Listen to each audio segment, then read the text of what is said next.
That's the crux of the issue here. People keep talking about how college football needs a commissioner. It does, but it needs a commissioner with power. If it's just some czar in the NCAA's office, they're still going to lose every time.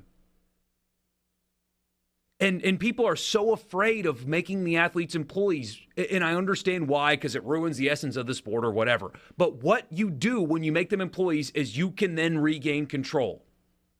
And that's what you have to resign yourself to. Well, they might get paid now. Well, they're already getting paid.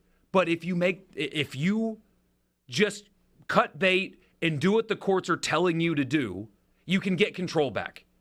You can actually rein in the transfer portal. If a guy signs with you, he has to stay with you now for a certain amount of time.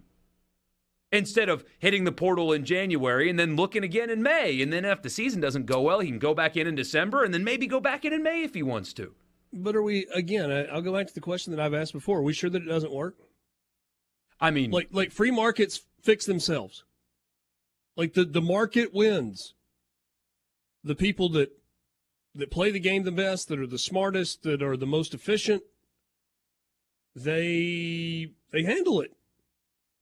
So we get this message on the C Spire text line. Can we all agree that NIL is fine and the portal is what it is? Insane? Yeah, maybe. We might could all agree on that. NIL's not fine, though. And here's what I mean by that. Who is having to pay the players? That's wrong.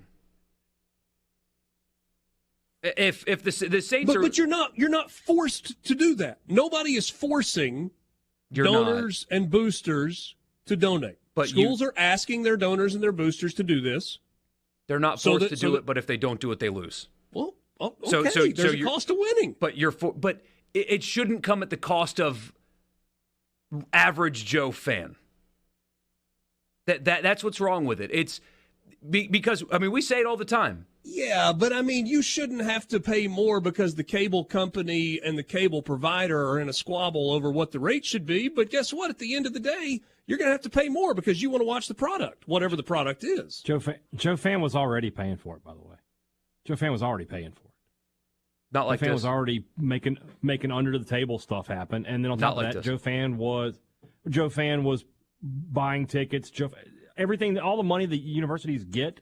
The athletic department, they come from Joe Fan. But now it's more now, though. It's extra. It's a lot more. It's extra. Millions more. But what if this has caused more people to engage in a way that they haven't engaged before and is actually adding to the popularity of the sport? Possibly so, but the schools are negotiating multi-billion-dollar television deals. They're paying their coaches more than they ever have before. They overinflate their spending to pretend like they don't make a profit. Where Ole Miss and Mississippi State's athletic budgets are over $100 million. They're about to get a $60-70 million check every year from the SEC. They're not paying the players, but the guy driving home from work at the accounting firm right now, he has to pay the players because he's told if you don't want to win. So everybody else in college sports gets to just get richer. Coaches get richer. ADs get richer. Staffers get richer. And the fan has to pay the bills. I'm a Saints fan. I don't pay Derek Carr's salary. Sounds like every other business in the world. I was going to say, I hear what you're saying. The system is broken, which means it's kind of like our healthcare system. It's kind of like our immigration system. It's kind of like our pharmaceutical industry. Every major system. So we should just accept it then? Well, we have for the past 100+ years or 200+ years. NIL's 3 years old today. I'm talking about just everything. Well, yeah, everything's terrible. We've gone deep on this show today. We're going deep. But the NFL salary cap goes up because the television deal gets bigger, not because the fans donated more money. The NFL fans are never asked to directly pay for salaries. No, but they're directly asked to pay for other things that are exorbitantly expensive. But college fans pay for those too. But now it's an extra cost. But it's not as expensive at the college level as it is at the pro level.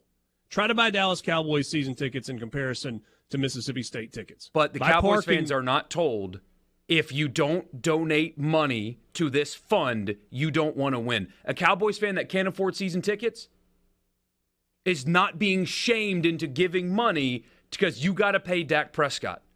I mean, who's shaming? The schools aren't shaming them. It's just other fans that are shaming them. Because it's what's required to win. You're seeing coaches, and they're tweeting all the time, hey, if you want to help us, you've got to do this, you got to do that. But it's still your choice as to whether or not you do it or not. It is still your choice. It's your choice. But there is shaming. But they're shaming, and they are told, if you don't do this, you can't win. And it's the average fan and not the schools that are getting hundreds of millions of dollars in these contracts having to pay these players. I am not arguing for the man. I'm not trying to prop up college athletics with its bloated budgets and overpaid coaches and all of those things. I'm not. But you know what I am doing?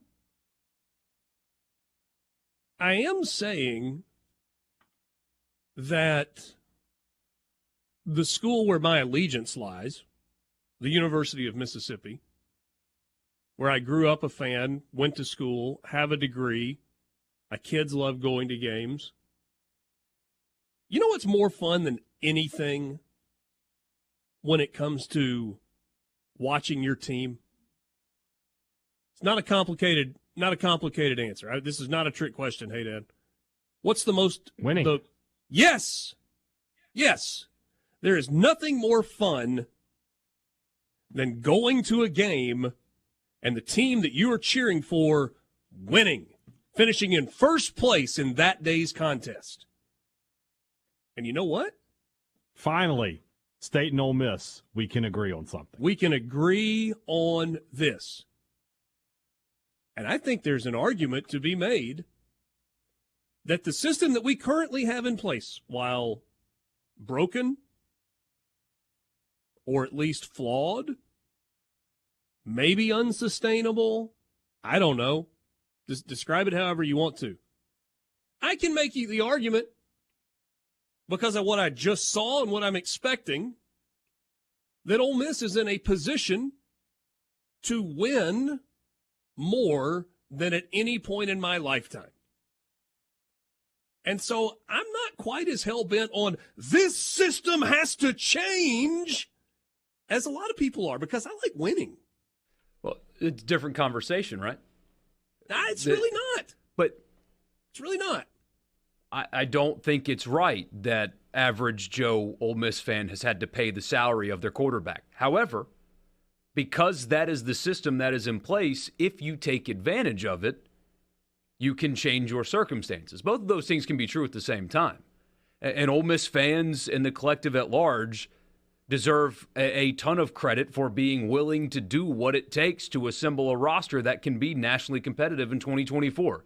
They've done it in keeping guys, and they've done it in adding guys. And because of that, this season will be as hyped of a football season ever relative term, in the modern history of the program. So if you take advantage of it, Louisville can also be – Louisville's going to make the playoff this year, guys. I think they are. They might be the best team in the ACC this year. They are assembling a roster, and they returned a bunch of guys. Missouri's capitalizing on this. Syracuse is capitalizing on this. Ohio State's always been good, but Ohio State saw Michigan win a championship and said to themselves, no more. And they're taking advantage of it, even though, again, it's Ohio State. It's a little bit different. But you can seize on this and become great. So we get this message. I've been solicited 0 times by the Colts to give them money so that they can sign a new DB. They actually have a good model of making billions in revenue from TV and other entertainment avenues and using that to pay their players. It's really cool and innovative. And he goes on to say, I would be far less offended by ticket prices doubling and the university/athletic department paying players directly than the athletic department having millions in cash flow and asking me to give to them like their charity. You sure?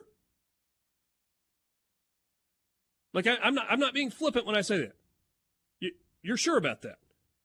Because I recall about 100 conversations that we have had on this show about how it's just too expensive for fans to be able to go to events anymore. The tickets are too high, the parking is too high, the hotel rooms, the concession stands, all of that stuff's too expensive.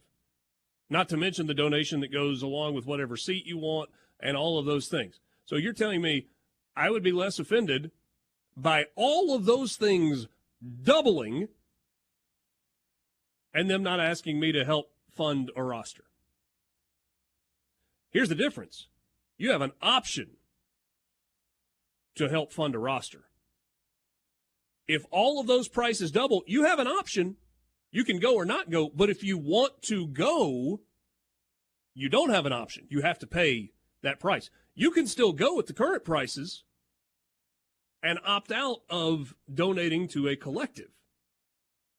But if you say, you know what, I'd be fine if they just doubled the price of everything. I don't know. So your family of 5, it costs you $1,000 just in tickets to get in the door. And your season-long parking pass, instead of it being $150, is $300. And the $350 you had to donate per seat is now $700. I don't. Real quick. Mm-hmm. When that guy says being a Colts fan, well, when you're a Colts fan who lives in Mississippi, how many games do you go to a year? There's a huge difference between being a Colts fan in Mississippi and being an Ole Miss or State fan in Mississippi and wanting to have season tickets.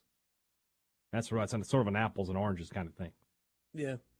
I feel like we do that. I mean, we're conflating a lot of things in the comparison game, and that's okay. It really is a fascinating conversation with a lot of layers and no easy answer.